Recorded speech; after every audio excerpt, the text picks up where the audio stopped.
Hello, welcome. Happy World Fringe Day. Happy World Fringe Day to you both. We are here with Katie from Asheville Fringe, USA, and with Paul Levy from Fringe Review. How are you both?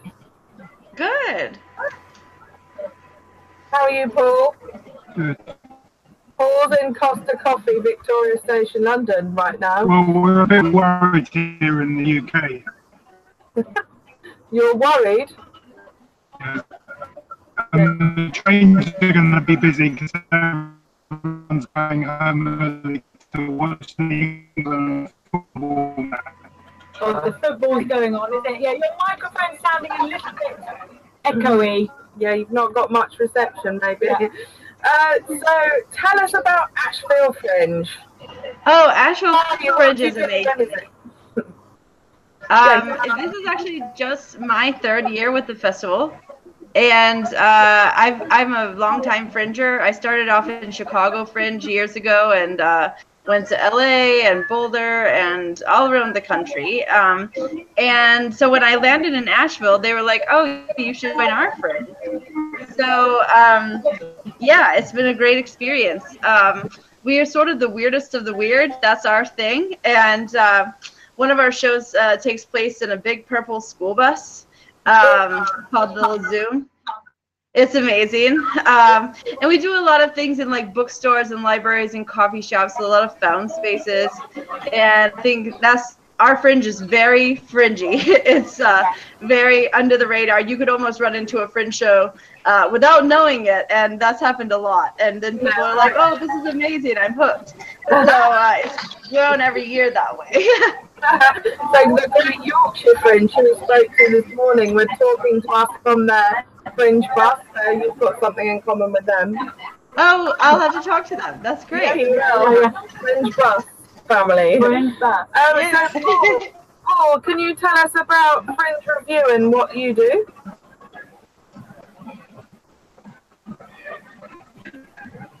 Yeah, can you hear me? I hear you. Yeah. Here's Hannah. Hey, can you hear me? Hey, Dad. Okay. These are guys from Wandsworth Fringe, London, have just arrived. How are you both? Good, thank you. How are you? Yeah, we're really good. We were just talking to Paul from Fringe Review about what he does and what is Fringe Review. Great. You did some wonderful highlights this year for the festival. Good. Paul, tell us about this. Yeah, we did. Yeah. Hello, Can Paul. you hear me, Holly? Yes. Yeah. Hello, hi Wandsworth. Hello, Paul. Yeah, we cover Fringe around the world. Hello. Hello. Yes. Can hear you.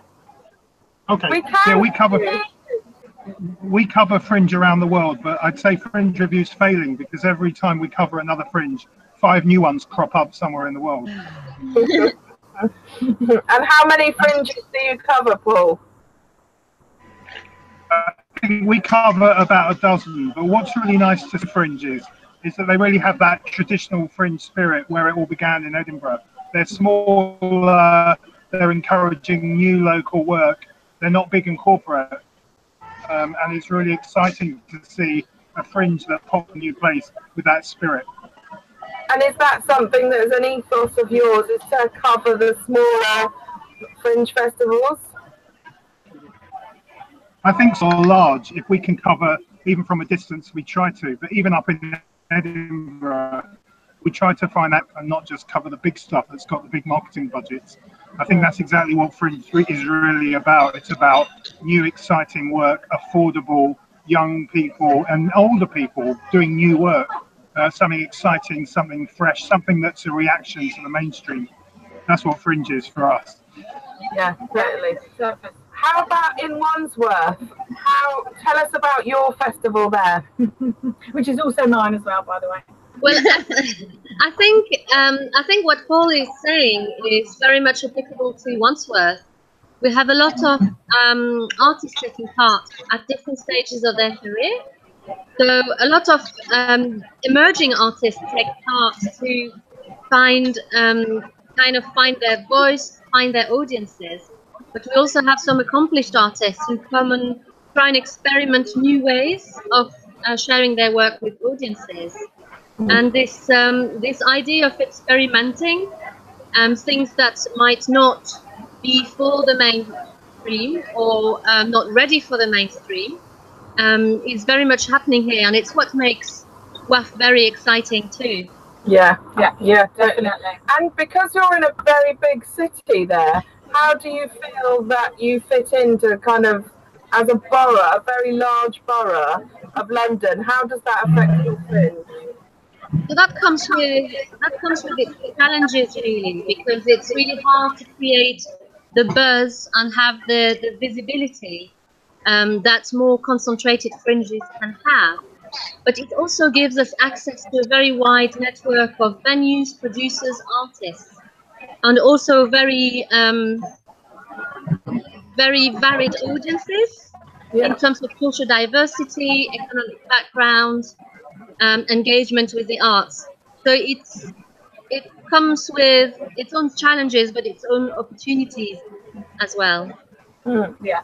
And in Asheville, what kind of artists do you have? Who performs at your festival there? Actually, when they were talking, it made me think that sounds like our festival, because we very much have emerging artists, experimenting artists, and for the first time, our festival's in January, so we found that a lot of artists are using our Fringe as sort of a launching ground for a new piece, which they then tour to other fringes around the U.S. And so we like to keep it a safe space for those emerging artists. And surprisingly, our tiny little mountain town is really invested in this new work from people who are really just trying some stuff out. Yeah. So you get local audiences, or do they're all embracing the Fringe ethos? Yes, they are. It's because our town's very small. It's just 80,000 people. But annually we have a couple thousand people come to our festival, which had been just 4 days long, but just this year we're making it a whole week because we realize we have the audiences for it. Oh, brilliant. Yes. Paul, in your experience, how do you feel like the Fringe festivals kind of enhance or change a new Fringe anyway, kind of town's cultural environment? Well, I think that's the great thing, is that they have the opportunity to provide venues that are much cheaper, both for the audiences and the companies that can get access to those theatres the rest of the year. So it becomes sustainable, it becomes affordable. And the real danger for Asheville and for Wandsworth is that you become victims of your own success, and that you should know when Fringe becomes mainstream, you're still called Fringe, but you stop being Fringe. And so at some point, and they do this at Barnstable Fringe in the UK, you say no, you say we're big enough, you say the spirit gets lost when big stand-up comedians with huge budgets start cleaning up the audience. And it's not always a good thing when you start attracting the big mainstream acts, because you become like a corporation that grows. And it's so good to hear Asheville's at that place where, you know, you're getting bigger and you have the audience, but the danger is 5 years from now you look back to the good old days when you were beautifully small. Small and perfectly formed. In Wandsworth, why do you guys think that Fringe festivals are important? I think one thing we really enjoy about our Fringe Festival is that it gives us an opportunity, given that we do lots of other arts projects in Wandsworth as well, because we're the Enable Arts team. So what we like about the Fringe is that it gives us an opportunity to sort of broaden the definition of what culture is. So giving people that space to say, this, our event, our activity that we do, should also be considered culture. So whether that's broadening the idea of Fringe beyond theatre and comedy, and including things like Live performance, debates, carnival, just making room for lots of different types of cultural activity. and also something really exciting happens, which is because there is a mix of emerging artists and experimental artists and maybe some more established artists. There's a real there's a real buzz happening amongst the artists themselves. There's a lot of skill sharing, and we can introduce artists to one another, which leads to some experimental cooperation sometimes. And they're really, really exciting because it's not, they can afford to take risks that they would not be able to take if it wasn't within a Fringe environment where audiences come there and attend with a spirit of experimentation anyway. And they're happy to see some rough and ready shows, and they're happy to see stuff that works and stuff that doesn't work. And they respond in a very supportive manner to the artists and what they're trying to do. That's brilliant. Yeah. Katie, in Asheville, why do you think Fringe festivals are important? Oh, well, for the people of our community, it's really a safe space because Asheville is becoming more gentrified. And we have a puppetry community, a performance art community, an experimental dance community, and they don't have space at the larger venues because a lot of people won't book them, even though they're brilliant and they do amazing work. And so we sort of provide a haven where these people can perform, and the people who love what they do can come see them. Yeah. So I think as Asheville gains more money, yeah, it just is really important for that reason, I think. Totally. Paul, I know you've got thoughts on this. Why do you think Fringe festivals are important? Are you there? Oh, Can't work out if he's frozen or he's ignoring us.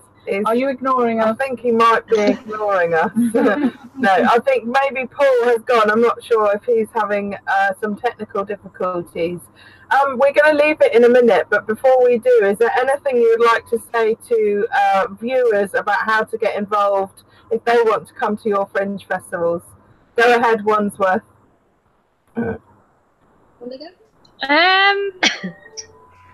I don't really know. What I would say is get involved, whether you define yourself as an artist, or whether you want to have a go, or whether you have been doing some work with with your youth group or your theatre group or your dance friends. Come and have a go and come and see us, and we'll support you all the way. We support our artists as much as we can.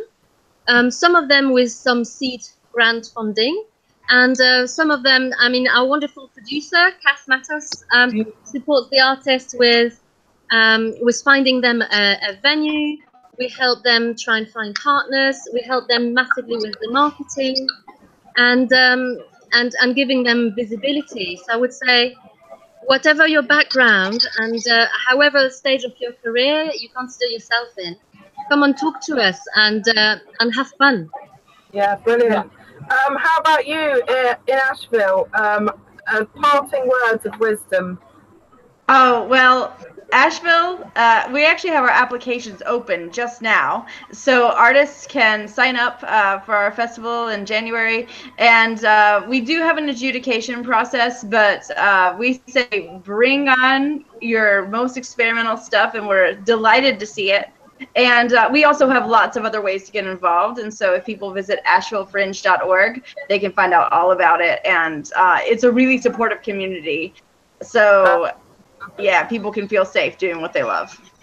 Perfect. Thank you. Paul, what are your parting words of Fringe wisdom? I always associate edgy. It's on the edge of something. So be edgy with yourself. Take some exciting work. Don't know all the answers, and look back on it as your most dangerous times of your life. Love it. Love it. Well done. That's a great one to end on. Thank you very much, Paul. And thank you, Asheville Fringe, and thank you, Wandsworth Fringe, for joining us. Thank you, And we're going to say bye-bye and see you soon. Happy World Fringe Day. Bye.